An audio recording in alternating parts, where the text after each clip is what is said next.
Oke, baik. Salam sejahtera untuk kita semua. Kembali lagi bersama saya, Pak Guru Matek. Kali ini kita akan membahas unsur-unsur lingkaran. Pertama, kita kenali dulu benda-benda di sekeliling kita yang berbentuk lingkaran. Yang pertama, roda. Ada roda delman, roda sepeda motor, roda mobil, dan lain sebagainya. Semuanya berbentuk lingkaran. Kedua, jam dinding. Ketiga, lensa kamera. Keempat, piring serta makanan di atasnya seperti pizza, kue donat, dan lain sebagainya. Kemudian ada benda yang biasa dibawakan siswa ke sekolah seperti sarpen untuk mempertajam pensil. Oke, itulah di antara benda-benda yang berbentuk lingkaran. Kemudian pengertian lingkaran.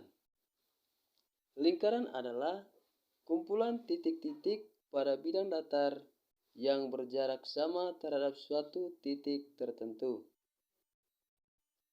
Nah, kumpulan titik-titik itu yang mana? Kumpulan titik-titik itulah yang membentuk garis lengkung pada lingkaran. Kemudian, suatu titik tertentu itu yang mana? Kumpulan titik-titik pada bidang datar yang berjarak sama terhadap suatu titik tertentu. Nah, titik tertentu itu adalah titik yang terletak di tengah lingkaran, yang dinamakan titik pusat lingkaran.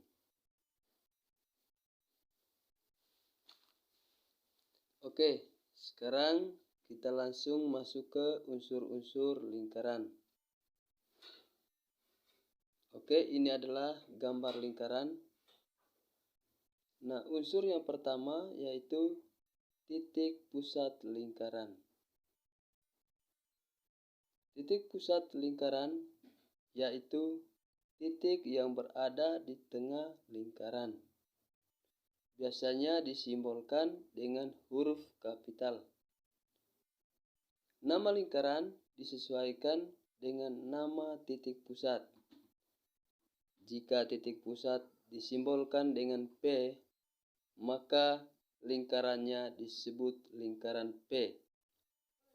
Jika titik pusatnya disimbolkan dengan huruf O, maka namanya disebut lingkaran O.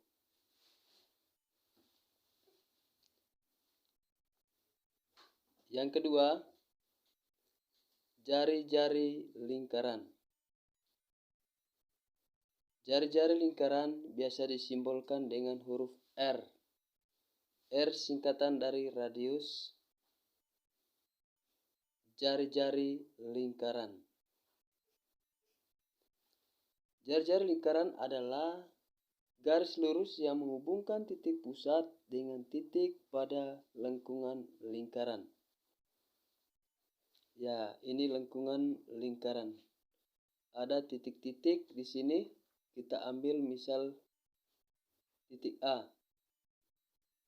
Kita tarik garis lurus dari pusat lingkaran ke titik A.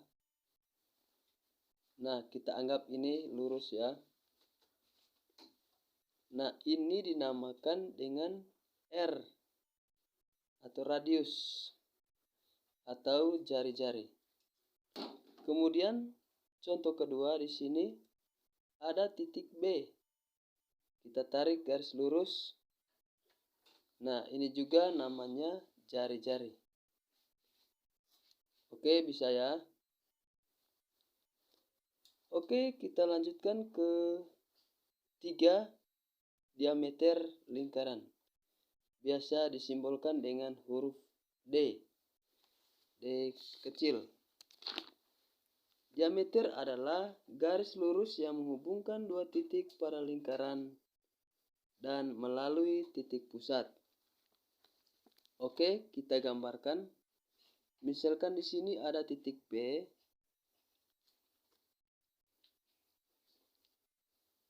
Di sini ada titik Q.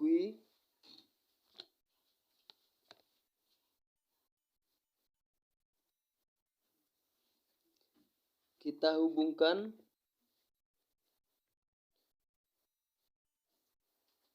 kita anggap lurus ya. Ini garis PQ disebut dengan diameter. Ingat ya, diameter harus menghubungkan dua titik. Kemudian harus melalui pusat lingkaran. Nah, jika tidak melalui pusat lingkaran seperti ini, misalkan di sini ada titik X, di sini ada titik Y. Kita hubungkan. Nah, garis ini menghubungkan dua titik tapi tidak melalui atau tidak melewati titik pusat lingkaran. Jadi ini bukan diameter. Oke? Yang ini disebut dengan diameter karena melalui dua titik, yaitu ini titik yang pertama, ini titik yang kedua. Kemudian melalui titik pusat lingkaran, maka ini dinamakan diameter lingkaran. Oke, kita lanjutkan unsur nomor 4, yaitu busur lingkaran.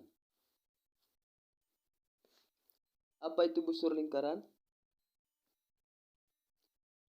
Busur lingkaran adalah garis lengkung pada lengkungan lingkaran, merupakan bagian dari keliling lingkaran.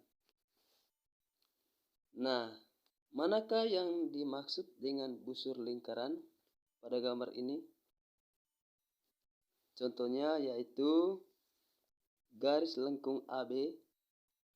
Nah, garis ini disebut dengan busur lingkaran, yaitu busur AB. Kemudian contoh lain busur BQ. BQ ini juga merupakan garis busur lingkaran. Oke, kemudian contoh lain ABQ juga busur lingkaran karena dia garis lengkung pada lengkungan lingkaran. Bagian dari lingkaran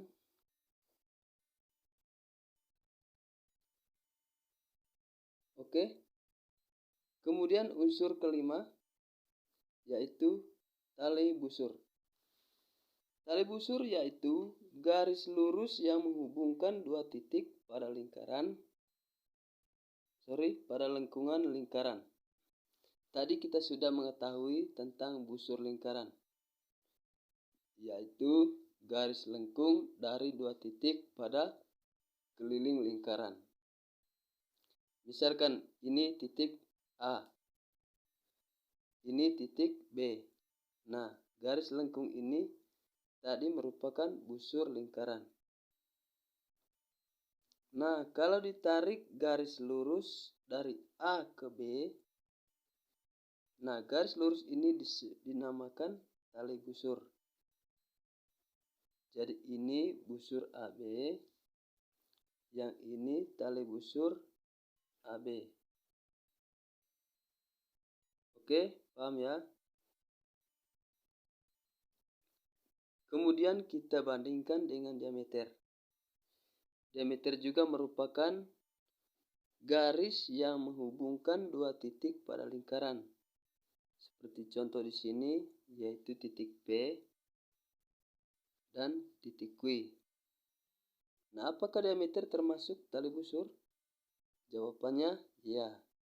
Diameter itu termasuk tali busur, yaitu tali busur yang paling panjang pada sebuah lingkaran. Oke. Sekarang kita masuk pada unsur nomor 6, yaitu tembereng.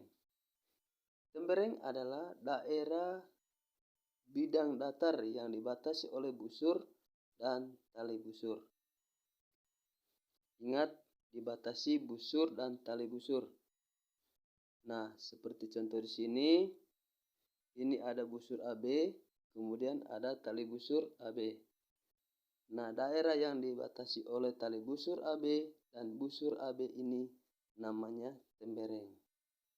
Oke, bisa dipahami ya. Ingat ya, harus yang sesuai. Kalau busurnya busur AB, maka tali busurnya tali busur AB. Jangan busurnya busur AB, tali busurnya tali busur PQ. Itu salah. Jadi harus sama. Kalau busurnya busur AB, maka tali busurnya harus tali busur AB. Kita ambil contoh lain. Misalkan ini kita anggap dengan titik Z. Nah, kita tarik garis dari titik P ke titik Z. Kita anggap lurus ya. Ini ada busur PZ. Kemudian ada tali busur PZ. Nah, daerah yang dibatasi oleh busur PZ dan tali busur PZ dinamakan tembereng. Ini ya. Ini yang diarsir nih. Oke, bisa dipahami ya. Oke, ini kita hapus. Kita lanjutkan dengan unsur nomor 7, yaitu juring. Juring adalah daerah bidang datar yang dibatasi oleh busur dan dua jari-jari lingkaran. Ingat, jari-jari tadi yaitu garis dari titik pusat lingkaran ke titik pada lengkungan lingkaran. Nah, ini jari-jari. Kemudian kita ambil lagi garis dari titik pusat. Kita anggap ini titik pusat O. OP ini juga jari-jari. Nah, daerah ini namanya juring. Oke, bisa dipahami ya. Nah, begitu juga kalau kita bikin satu jari-jari lagi. Misalkan ini titik R. Nah, OR, kemudian ada OK, kemudian ada busur QR. Daerah yang dibatasi dua jari-jari ini sama satu tali busur QR. Nah, daerah ini namanya juring. Oke, bisa dibedakan mana juring, mana tembereng. Oke, kita masuk ke unsur yang terakhir, unsur nomor 8, yaitu apotema. Apa itu apotema? Apotema adalah garis terpendek antara tali busur dan pusat lingkaran. Nah, kita gambarkan. Misalkan ini ada pusat lingkaran, kemudian ada tali busur. Oke. Nah, ingat tadi apotema adalah garis terpendek antara tali busur dan pusat lingkaran. Misalkan ini tali busur, ini pusat lingkaran. Nah, manakah garis terpendek? Ini ada beberapa garis, kita lukiskan. Ini ada garis A, ini garis B, dan ini garis C. Nah, manakah yang paling pendek di antara tiga garis ini? Tentu yang paling pendek adalah garis C. Nah, yang garis C inilah yang disebut dengan apotema. Nah, garis C ini atau apotema tadi akan membentuk sudut siku-siku atau sudut 90 derajat dengan tali busur. Oke, bisa dipahami ya. Demikian unsur-unsur pada lingkaran. Nah, jika ada pertanyaan, silakan mengacungkan tangan terlebih dahulu. Terima kasih. Salam matematika.